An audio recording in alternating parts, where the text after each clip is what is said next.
Good evening, and welcome to tonight's Keese School program. I'm Rhoda McKenzie, a member of the Keese School Curriculum Committee. I might introduce our speaker tonight by saying this speaker needs no introduction because I know a lot of you people already know George Stosur, but I found out tonight that a few of you don't, so I will introduce him.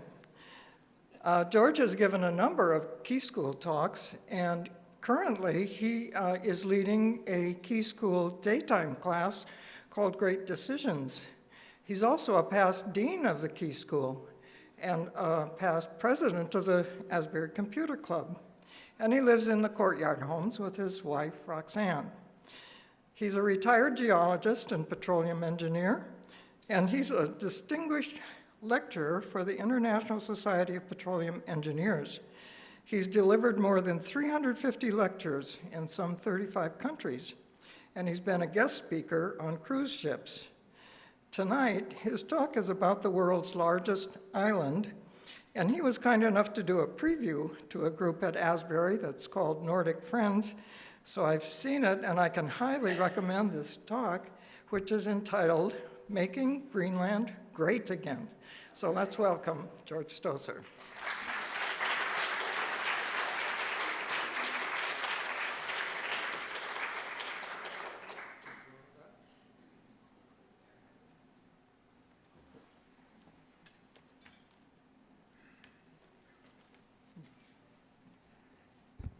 Good evening, everybody. Would you rather hear one of my lectures on petroleum engineering, perhaps? I've done a lot of them. Well, but this one is also quite interesting. You'll find out I have a lot of interesting facts. You probably don't know that much about Greenland. Nobody does. It just became very hot since President Trump wanted to buy it from Denmark, legally or illegally. So let's just go ahead and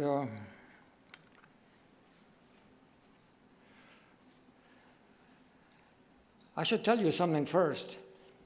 The picture you are seeing on the screen is actually the first picture I took with artificial intelligence. And I was surprised how easy and fun it is. I'm proud of it because I never did before. It's the only one I did. And it's rather interesting. The rest of the pictures are nowhere as good as this one. All right, so why all of a sudden interested in Greenland anyway? Well, I have three major reasons, and all of them are very important. Perhaps the first one is the most important. It's the location of the island. It is absolutely crucial for military and defense for the United States and for NATO. It is located in absolutely perfect place between the United States and Russia. So if you have any missiles flying, they would be flying over Greenland. And there are lots of satellite dishes out there pointing to the sky, to satellites, which you couldn't place that easily anywhere else. Iceland has them too, of course, and Dave Reiser, if he's here, he worked in Iceland installing those satellites, stations. Second reason is that Greenland has vast reserves of critical minerals and rare earth, which are essential for chips, modern technology, and magnets. And China has a great supply to them, and if they would stop sending them to the United States, we would be in trouble. The third one, Russia and China are growing interest in the Arctic routes and resources. Russia is especially dangerous in that regard, but China also was sending some ships in the last few years near Greenland. And you will find out in a while ago that Greenland is completely undefended. Anybody can get there anytime, and it's just dangerous, downright dangerous. I didn't know until very recently that there was an act called the Make Greenland Great Again. It was introduced by a Republican congressman in January this year. And it aims to authorize negotiations for acquiring Greenland. And this legislation follows renewed interest from President Trump regarding the Danish territory. He said many times that he wants to have it, and Denmark as well, perhaps if everything fails, which we'll talk about some more in a while. So this is that bill. You see, it's the act will be called the Make Greenland Great Again, which gave me the idea for the title. And okay, let's move on. You need to know where Greenland is located, and the first thing I have to say is that many people confuse Greenland with Iceland, which is very easy to do. Greenland does not anything green on it. It's just covered with ice, up to 1.5 mile thick ice. Iceland, however, is a very beautiful, much smaller island, very beautiful. This is Greenland here, you see, and Iceland is, I cannot see it from here, but I think it's this one here, Iceland. And it's a beautiful little island, very touristy, intercontinental line lies through it, such that everything west of that line is, Greenland is to the west, and east is Europe and Russia. I wish, okay. So, a very brief history of Greenland before we get into it some more. First, it was inhabited 2,500 before Christ by early Arctic cultures. There were 2 different cultures, and they lasted several hundred years and disappeared. Nobody exactly knows why. So let's step 2,000 years later. This is 982 Common Era. The Vikings, the Norse, were led by Eric the Red, who was a fierce creature, a man. He was banished from Iceland because he murdered 2 people, apparently, and ended up in Greenland. And he was promoting Greenland for other tourists from Norway and Iceland. And he called that island Greenland, even though it was not green, because he wanted settlers to follow him. And he was successful. He was a very good salesman. In 11th century, Christianity arrived via Eric's son, Leif, from Christianized Norway by that time.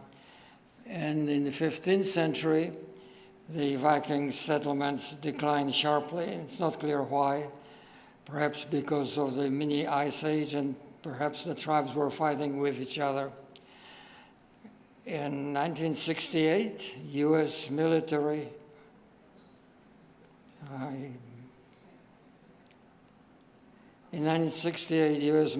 aircraft. No, I'm sorry here. I didn't finish this. In 1720, this is not doing what it's supposed to be doing. In Danish colonization took place in 1721. So from that year on, it was a Danish colony. And Danish were feeling very superior to the natives, which you will see in the next couple of slides. In 1940, U.S. occupied island, that was the World War II, to prevent it from falling from German islands, for German control, because of the Arctic shipping lanes. It was very important, and aircraft flying in that area as well. This is not very good.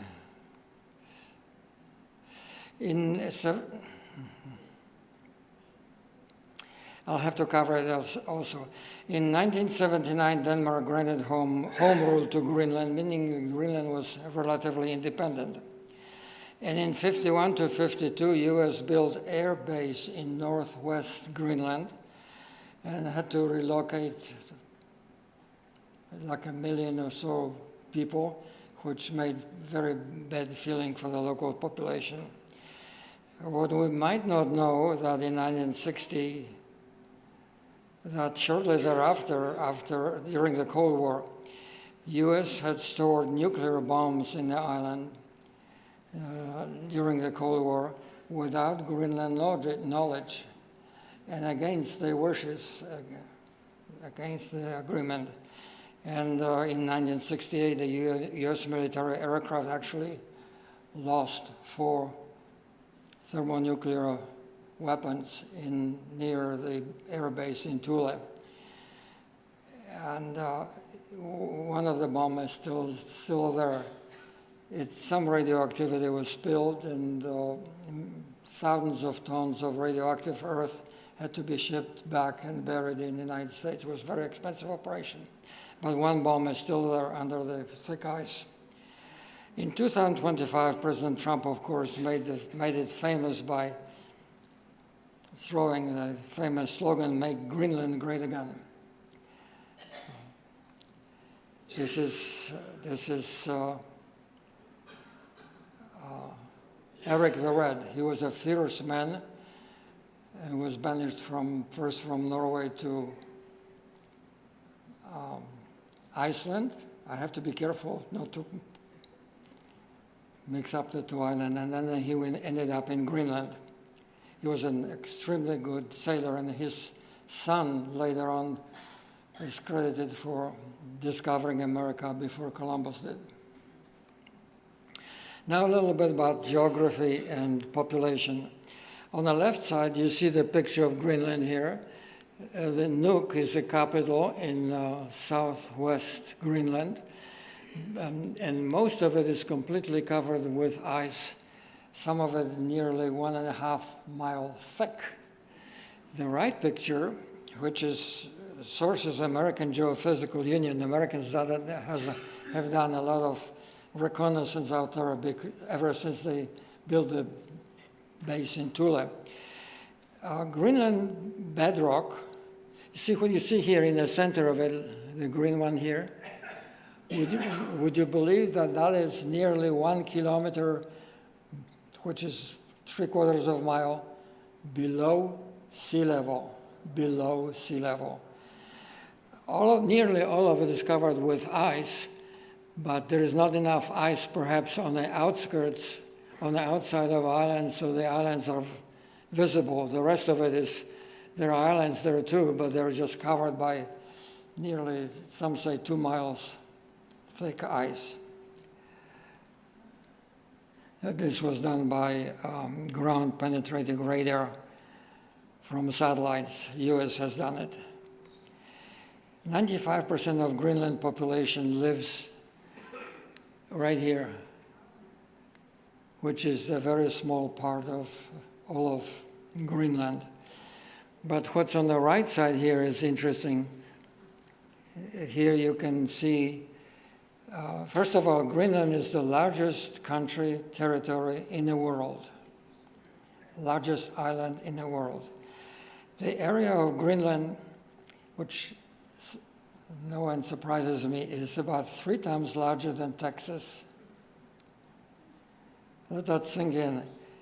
But Greenland population is only about 56,000 people, which means Gaithersburg has 70,000 people, which means that population of Greenland is about the same as population of Gaithersburg. And consider the area of Greenland. It's just like a fly or maybe mosquito sitting on an elephant. It's just completely out of proportion. It's important to realize that it's a huge island, almost uninhabited, almost uninhabited. I don't need that one. We can skip that one too.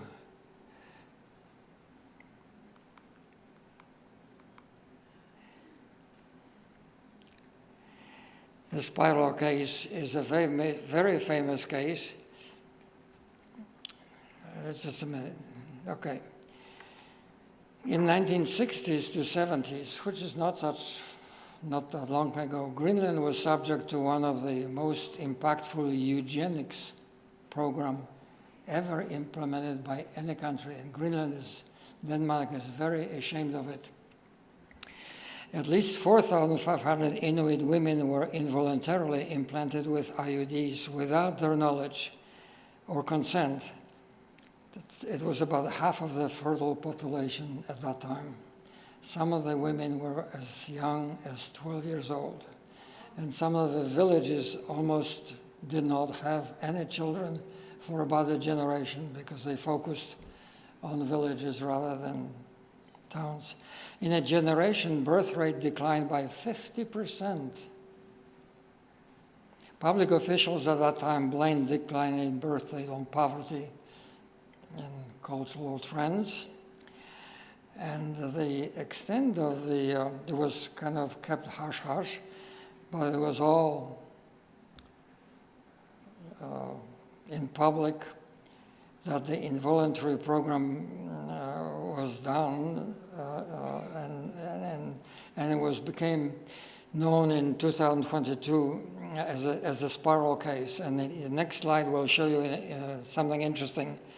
And this slide was, what you're looking at, the picture on the right side is Mette Frederiksen. She is a Prime Minister of Denmark. And on September 25th of this year, September 25th, that's about only 2 weeks ago.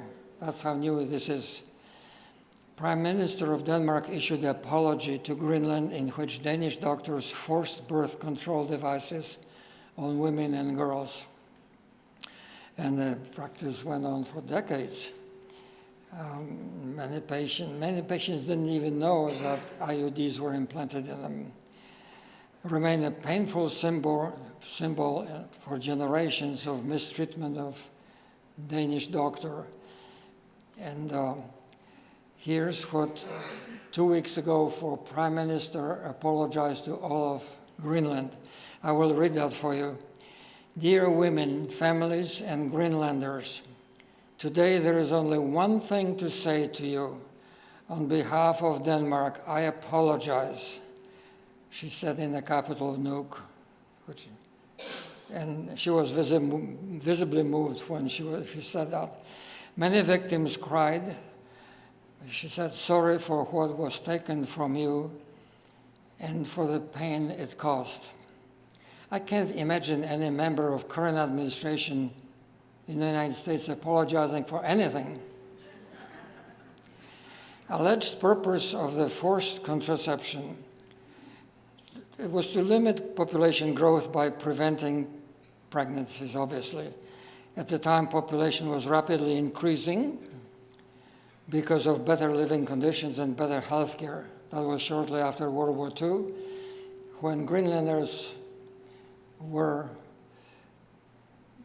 their living standards were much improved, and so they had a lot of babies, and Danish doctors tried to take care of that. The apology comes as U.S. President looks to exploit divisions between Denmark and Greenland. U.S. President, as you read many times, said many times, one way or another, the U.S. intends to get Greenland. So it's not very nice, particularly that he is trying to, looking to exploit the quarrel between Denmark and Greenland. Now this is, normally I would never show a table like that, but this is very interesting, and it comes from United Nations Department of Economics. So it's not a fake table. What you see is Greenland population forecast. On the left side, you see years. You see the year 230, 235, 240, 245, and 250. And the only change I made is create that graph. Look how population is scheduled to decline. It's almost unbelievable. In 2030, 55,000 people may be there. 54, 52, 51, 49,000 people. You know, if that rate continues, there will be no people in 100 or 150 years at all, which is clearly impossible. or unsustainable. But people are leaving Greenland now. Why? Because living conditions are brutal. You know, it's either sun is shining all the time or it's dark and it's extremely cold. Who wants to live in such conditions? And young people especially find more opportunities, say in Denmark or other countries in Europe. So Greenland, from that point of view, is in trouble. They're losing people. They're losing people. A little bit about economy. It's characterized by a large public sector, very little foreign trade. It's heavily dependent on capital inflow from Denmark. Denmark actually subsides, helps Greenland to stay afloat with money. Greenland relies on export of shrimp and fish, and that accounts for about 90% of all of Greenland's exports. Growing income from tourism and some mining. Tourism has sharply increased since Trump made Greenland so famous. Actually, it's almost unbelievable. I have it somewhere here that, let's see, I'm not sure I remember that. Oh, tourism inquiries increased from 2 per year to 10 per week. And everybody is calling Greenland, how do I come there to visit you? And so Greenland is very happy about it. Of course, that's an income for them. Agriculture, very limited due to ice cover and very cold summers, as you know. Only cold, hardy vegetables, potatoes and broccoli, lettuce can grow there, and they grow in greenhouses too. It's about 1% of land is arable, and greenhouses extend the growing season, and it's only about 17% or so is grown in those greenhouses for local population. Source of food is meat-oriented. It's fish, seals, reindeer. There are some reindeer there. There are no trees in Greenland. It's too cold for them. But there are only shrubs, really, and dead grass. And another interesting thing is that Greenland is kind of a socialist country. There is no private land ownership. Nobody owns land privately. And for that reason, reconciling American and Greenland politics might take some time because people are accustomed to a completely different way of living, very different way of living. A little bit about clothing. I don't have to say much about it because you see it, you can see it. Some Inuits wear clothes from seal skins. They are very light and water doesn't go through them, and that's what I'm famous for.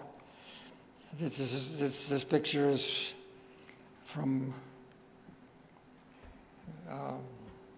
some museum. I'm not even sure what, but it just says underneath, Inuit people live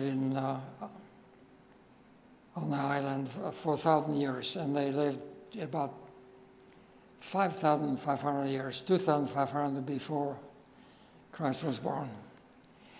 This is contemporary clothing. It all started, as I mentioned earlier, since about World War II, when U.S. built that base in northwest Greenland, and American influence showed on the island. Sharply higher living standards and interest in America and American culture. A fashion show of local people. They have this very interesting, you might say, national outfits, of which they are very proud of. They are very, very proud nationalistic people, actually. Inuit housing, I have a lot of housing, that kind of interesting too, consisted of 4 main types. So the earliest one was igloo, which is, as you know, built of packed snow. And apparently an experienced man could build igloo in about an hour. Amazing. They had a lot of oil from whales, which provided light at night. Then the second type of house is earthen home. If there was no snow, a frame of whale ribs or driftwood for a frame covered with earth or turf. And finally, the third type of housing is just a tent from animal bones of driftwood covered with animal skins and sinew used to tie everything to a frame. Finally, there are a few permanent homes made of stones. There are usually one per village for some cultural events. And usually villages have smaller than 50 people, very small people. About a quarter of people in Greenland live in its capital, which is Nuuk. So most of the people live there. These are the houses that I will mention to you, the igloos first, and then somewhat more sophisticated igloos with windows which were made with thin, translucent ice, and then from bones like whale bones. And finally, this is advanced modern house in Inuit times. So we're covering here the first few thousand years. Buildings are very interesting. In 1700s, there were no street names or house numbers. There were no needed. There were no roads. So people just walked from house to house. Instead, houses were color-coded. So like, for instance, green could be a hospital. This could be a school. Something else could be something else, a shop or something. Today's owners can paint their house any way they want to. Here I have several pictures so you can have an idea of what quote-unquote modern housing in Greenland looks like. You still see no roads anywhere, or there are very few between houses. So this is what it might look like, or this one. I have about 6 or 7. I'll quickly go through them because they're kind of interesting. This is a large village or small town. What they call small town actually is a village by our standards. Maybe 50 people or so per village. And here's another picture. Notice that many roofs are black, and there's a good reason for that. Even in the summer, it's very cold there, and the little sunshine that comes is absorbed by the black roof. So it makes the house a little bit more habitable. Something like that. And those are villages. Well, I have to say, and you must agree, that they're very picturesque. A lot of people go there just to see that. It's kind of typical Scandinavian also. Notice the black roofs to catch whatever little warmth they can from the sun. And this one especially. The villages can be thousands of miles apart. So they are very distinct and different customs too. Well, this is some tourist sightseeing. And this is the capital of Greenland, Nuuk. It's part of it, I think. It's a suburb, but notice again that you cannot drive anywhere. There are no streets. It's pretty much walking. And this is a motel. Do you see that? Almost home. So you go there, you can stay in a motel like this. Hotel. And that's the Queen Ingrid's Health Center. That's the Queen of Denmark. It was built in 2003. And I think this hospital looks sick, really. It's kind of falling apart. And the modern Scandinavian architecture. Climate, environment, and natural wonders. Climate, as I already covered, somewhat. Winter can be brutal, minus 58 degrees Fahrenheit. There are a lot. Winters are extremely cold and last about 8 months, in October to May. About 80% of the island is covered by ice sheet. I think I mentioned that already. Average ice cover is about 1 mile high. Maximum thickness is 2.2 miles. That's the weight of the ice actually so great that it depresses the land below sea level. I covered that. There's no arable land there. Practically no arable land. Growing season is short and soil quality is pretty poor. Whatever there is not covered by ice, it's really tundra. There are no trees, maybe some driftwood that comes from somewhere. And permafrost in most villages. I don't know how much you know about permafrost. That's a horrible thing. It occurs especially in northern Siberia and some in Alaska, where houses, you see a house here, if permafrost thaws, the house may, because it's heated from underneath, the house can either slump on one side or just slump in the middle. And that's why many houses there are built on stilts. There's only one here you see.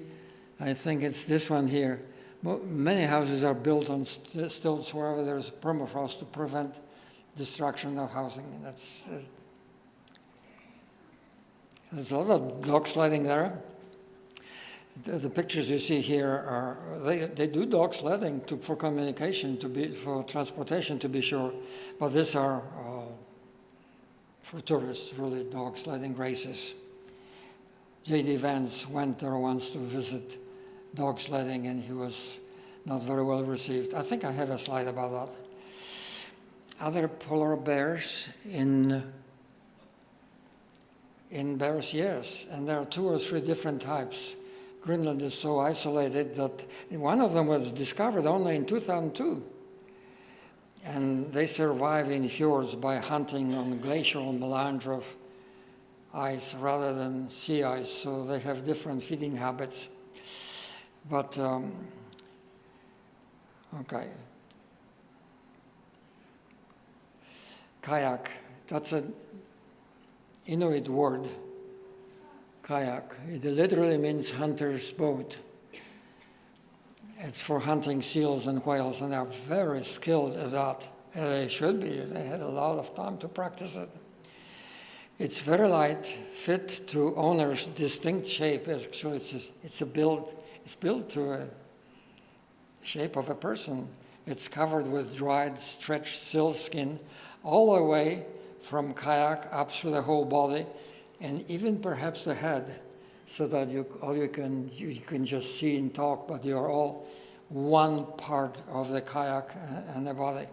That's why they are doing tricks that occasionally you can see people do in US. On a kayak, you can turn around, completely around, and emerge from the other side without body being wet, really. It comes with a sealed waterproof garment, and it's extremely maneuverable. It's very light, much thinner and lighter than today's kayaks that we know of. This was news to me, and I learned that very recently when I was checking something. There are lots of whales there, but the bowhead whales were reportedly capable of breaking through 2 feet of ice to catch a breath. They flow under ice, and if they get too far under ice and need a breath, they just break the ice to catch a breath. I never knew that. Over the last 4 years, Arctic warmed nearly 4 times faster than the rest of the planet. We all know that northern hemisphere actually is warming much faster than the southern hemisphere. I don't want to get into why that is so, but here you can see one of the glaciers on the left side. Actually, there are several glaciers. You see, there is one glacier here. This is another one, second, third, fourth, and smaller fifth glacier. And what you see here is broken ice, because ice calves, of course, and creates fjords as it flows down, and so there is a lot of one of those icebergs is thought of sinking Titanic in 2012. Nobody can prove anything, but that's what some people say.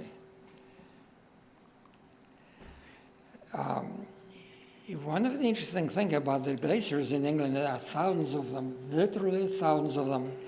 One of them is especially interesting. It's called Ilulissat, and it's 1,000 square miles, which is 18 times larger than Washington, D.C. It's 37 miles long, and it's on UNESCO World Heritage Site. If you go there, you know, you can hear loud snapping and cracking and popping as it calves. And there are signs nearby for tourists. Extreme danger, do not walk on a beach. Risk of sudden tsunami caused by calving icebergs. Ilulissat's icebergs drifted as far away as Bermuda, Ireland, and Azore Islands. And I already said an iceberg from this glacier may have sunk the Titanic. The power of erosion is unbelievable, because the iceberg carries a lot of sand and gravel and even boulders. So as it flows down this way to the right, and if there is a little mountain underneath it, just shaves it flat completely. It's just like filing it. There are some astronauts training in Greenland. Would you believe it? It's not as well as documented as Iceland. Iceland is much, much more approachable to people, living people. Pitufik space, which is renamed to be Thule now, has some nearby training in extreme conditions for the case when maybe somebody might want to go to Mars, which is covered completely by ice too. We actually knew a little girl who is training to be an interplanetary geologist to go to Mars. We just met her a few months ago. Importance of polar environments in preparing for space missions. Mars, yeah, they're getting ready already to perhaps go to Mars. One of the things that you can go there and admire is Northern Lights. They are spectacular, and there is so much to be said about them. They're most beautiful, really. And international relations. U.S. military installation in northwest Greenland. Again, this is Greenland here, and this is Iceland. You see, all these islands here are Canadian. The U.S. is somewhere down this way. So from Russia, this is all Russia. So if you want to fire a missile, it almost certainly has to go through Greenland. That's why it's so important to monitor satellites and missiles from Greenland or Iceland. That's why from military purposes it's extremely important to have access to it, and not Russia or China. President Trump, he wrote that on Truth Social on January 6th, Truth Social. I'm hearing, you remember that, I'll read to you anyway. I'm hearing that people in Greenland are MAGA. My son, Don Jr., will be traveling there to visit some of the most magnificent areas and sites. Greenland is an incredible place, and the people will benefit tremendously if and when it becomes part of our nation. We will protect it and cherish it from very vicious outside world. Make Greenland great again. You know, it would be wonderful if we could get Greenland. We got Alaska and we got Louisiana. We could get Greenland too.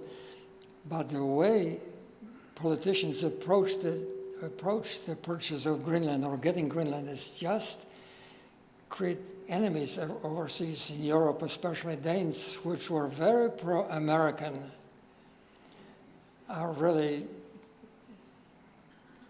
changed their mind. And I sad to say, you regard the United States as not a friend anymore. It's sad. This also President Greenland, this was supposed to be a joke. You see on the right side here, this is on, I promise not to do this to Greenland.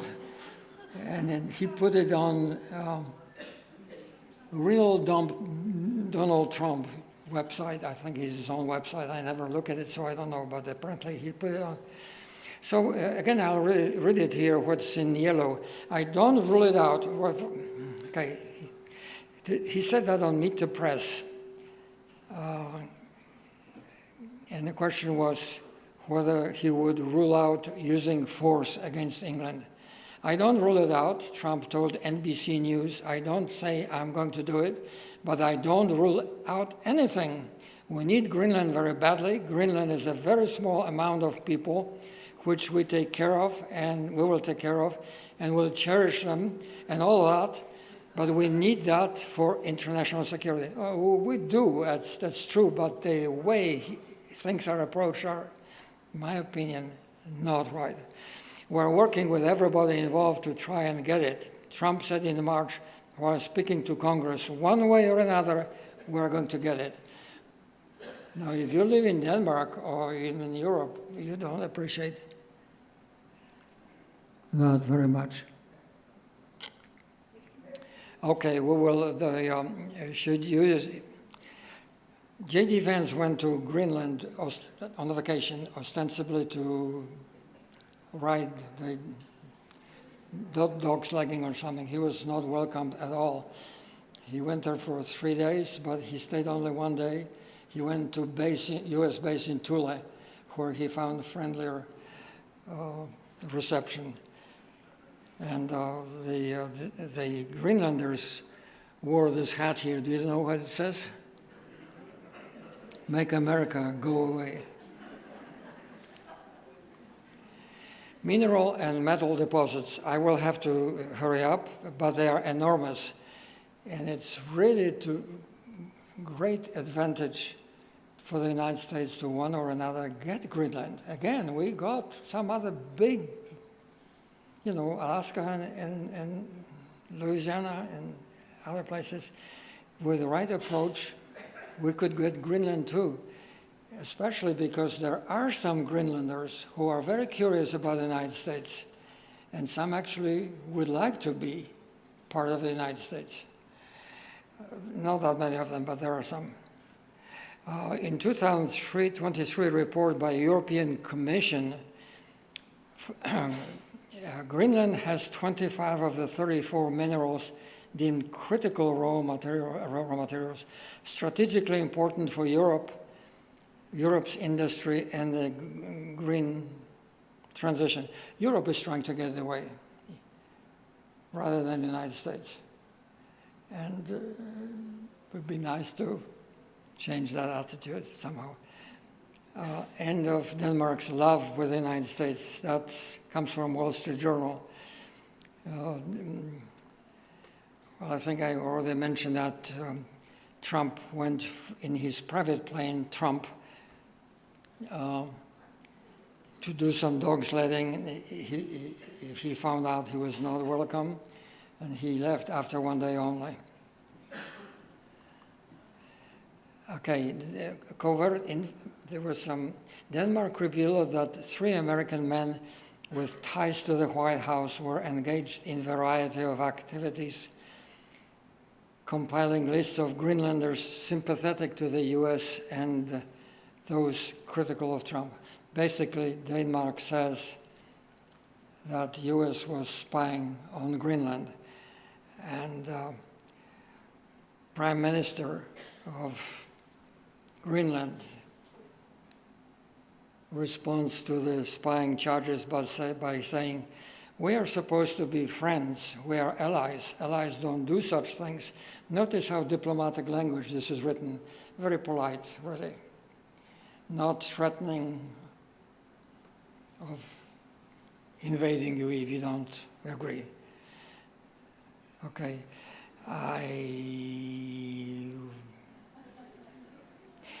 I'll just cover the recent polls in Greenland. You see 6%, this comes from recent survey, 6% of Greenlanders want to become part of the United States. 85% are against, 9% are undecided. I would have to say here, though, that it all depends whether such a poll is taken in Greenland or Denmark or the United States. Really, the differences are startling. I think there are more Greenlanders actually are sympathetic to the United States and would prefer to have higher living standards, but they frequently say, we are being disrespected. That's a very often used phrase in Greenland. We are disrespected. They are. The Inuit people are very, I'll take another minute or two. Greenland is not for sale, is everybody says that. Often a hard phrase, Trump is disrespectful of Greenland. Yeah, they use that phrase very often. But many people are curious about the United States and actually like the United States. I think more than the statistics I'll show you, because that's from European point of view. Life is not bad in England, really. They have free health care, free education for all, mostly in Denmark, free education, subsidized housing. It's a welfare state. 1/3 of GDP and 1/2 of state budget comes from Denmark. It's very expensive for Denmark to pay for maintenance of Greenland. It's about $500 million a year that they put every time. Recently, maybe I have it here, Denmark will invest, I do have it here, Denmark will invest $250 million in Greenland's infrastructure as Copenhagen tries to fend off Trump's push to take over the island. That comes from Bloomberg. This is in addition to $650 million in annual subsidies from Copenhagen. So it's expensive for Copenhagen. They can hardly afford to do that. So a lot of people in Denmark too say, let's have a deal, some kind of a deal, whereby let the rich U.S. pay for Greenland. Okay, and this comes as Denmark and several of its NATO allies are conducting joint training exercise in Greenland in September this year, involving more than 550 personnel. This is kind of show, probably for show, for Denmark to show that they don't want to give away Greenland for nothing. Now, lately they've been talking. Reportedly, Trump is considering offering Greenland a special political status. I don't know exactly what that is, to bring the territory closer to U.S. Some kind of a status like some of the Pacific Islands have. And they plan with Greenland a compact of free association status, under which the U.S. would provide essential services, but still would have access to Greenland as a whole island. And in exchange, U.S. military would operate freely on the island, and trade with the United States would be exempt from custom duties, like no taxes or no...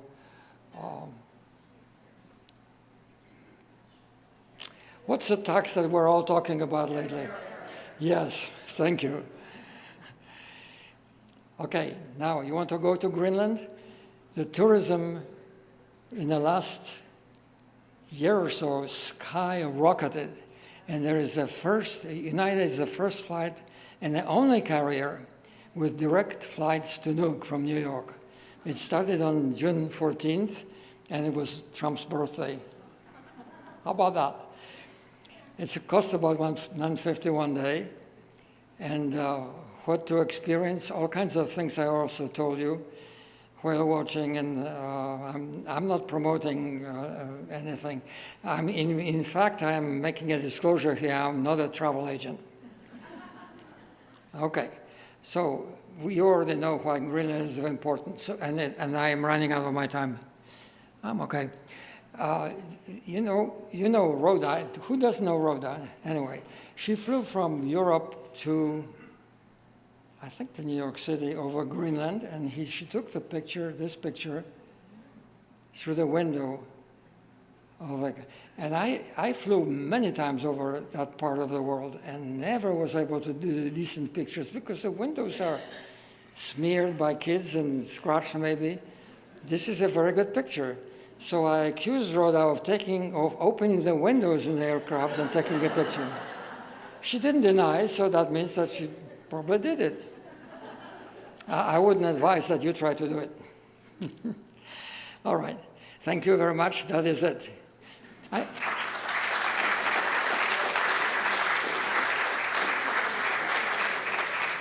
I could tell you very briefly, because you probably wonder why the ship is here.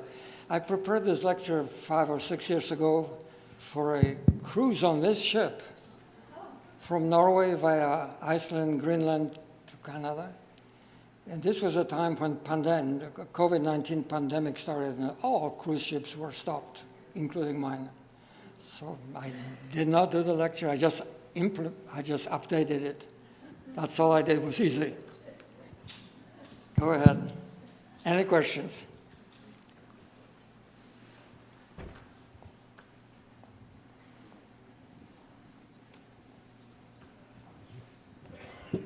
This is not a question, but I'd like to share with you a personal story. Some 20-some years ago, my husband and I were on a Holland America cruise from Russia, and we were going back to Canada and the US. So we stopped at New Greenland and spent the day there, which was a great experience. And apparently, there were other cruise ships that could get docked in Newark. The next day, on our way back to Canada, we passed by this very small, isolated village, far away.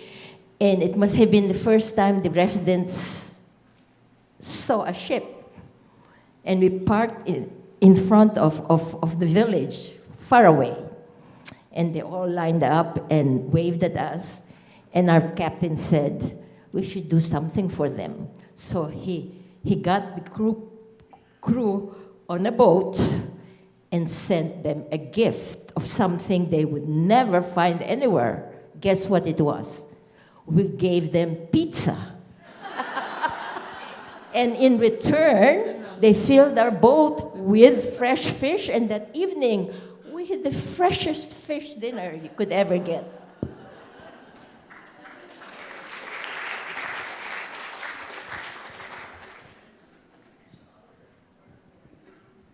Thank you for your fine lecture, George. I have 2 questions. You mentioned Microphone. Denmark. Turn on microphone.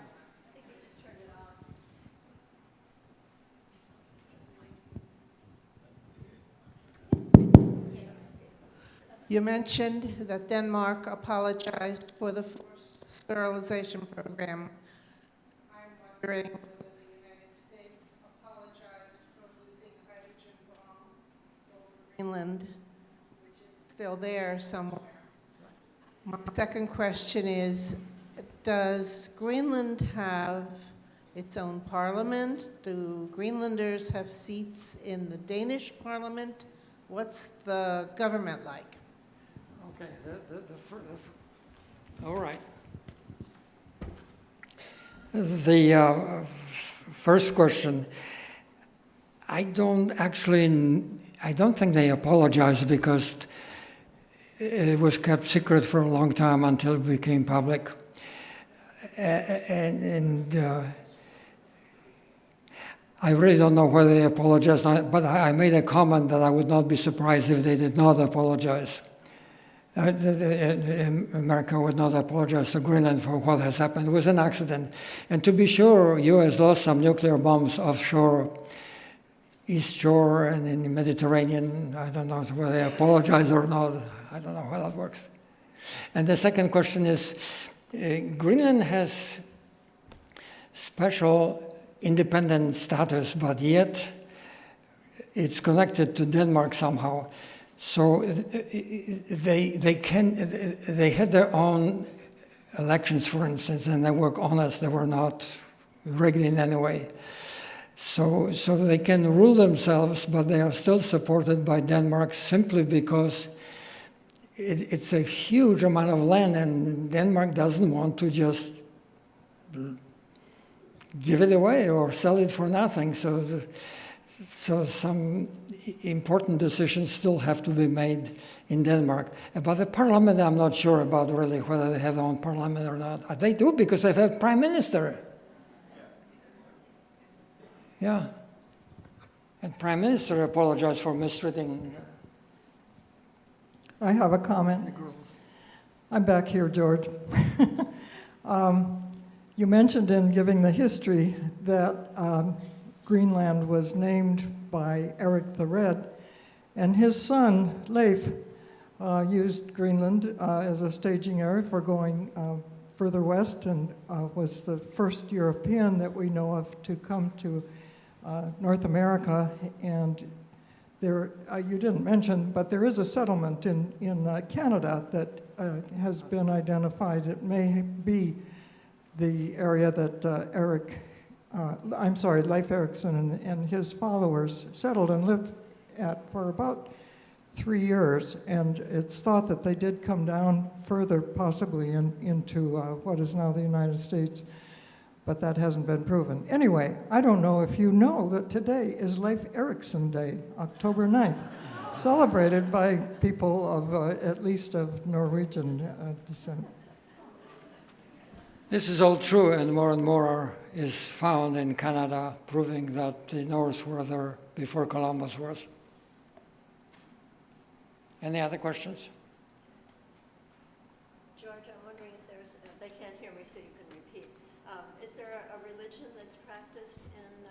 I'm sorry? A religion that's practiced? Yes, that's a very good question So too. repeat it so they can hear. Yeah.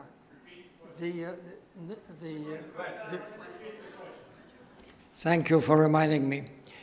The Norse were pagan for thousands of years. They became Christian about 1,000 years ago, where Christianity came by that leaf, and the Norse people that came from Norland brought Christianity to Iceland. Currently, they have their Danish Lutherans. That's a religion in the past and current. Yes?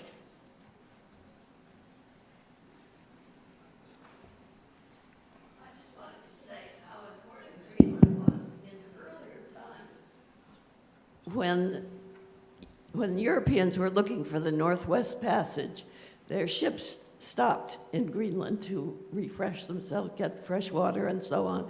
And they could have learned so much from the Inuit people, but they were stubbornly European, and they wore their own uniforms instead of making their clothes similar to what the Inuit people were using.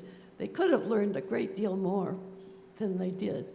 And by the way, they called them Eskimos, but that's insulting to them. They prefer to be called Inuits. That's true. The Europeans, the English were very active in that, exploring that area, and of course they thought they knew better than any pagans might know. They were very contemptuous of them as historically, and it's too bad that they didn't listen to the indigenous people, because so many of them died and they could have survived. They just didn't want to believe in Inuit. Yes, sir. I'd like you to comment on one thing. There may be a difference I don't see. But the thing that upset me so much when President Trump said he wouldn't rule out force to take it. When President Trump, I'm sorry, did I say it wrong? When President Trump said he would not rule out taking Greenland by force, he was making a moral equivalent to Russia saying that they need Ukraine for security, and so therefore they can take it.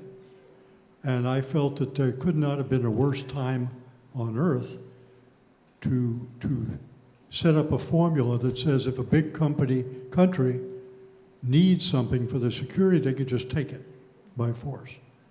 I can't argue with that. You made a point. Yeah. So I think we're out of time. Thank you.